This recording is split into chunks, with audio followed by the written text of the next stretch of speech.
Blogging शुरू हो गई गुरु। तो भैया यार हम एक दो वीडियो कहा बना दिया, तो उसके चक्कर में जब गांव के लौंडे मिले थे ना, तो साले जो हम वीडियो में कहे हुए वह भैया हमरे सामने रिपीट करें, जलील करे खातिर, बेइज्जती करे खातिर।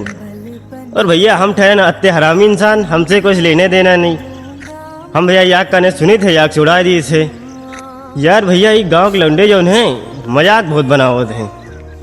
तो भैया मजाक कई दिन बना ले हो यार, 2 दिन 3 दिन 4 दिन 5 दिन, महीना 2 महीना 3 महीना, लाइफ टाइम तुम मजाक बनाए ना भैया हो।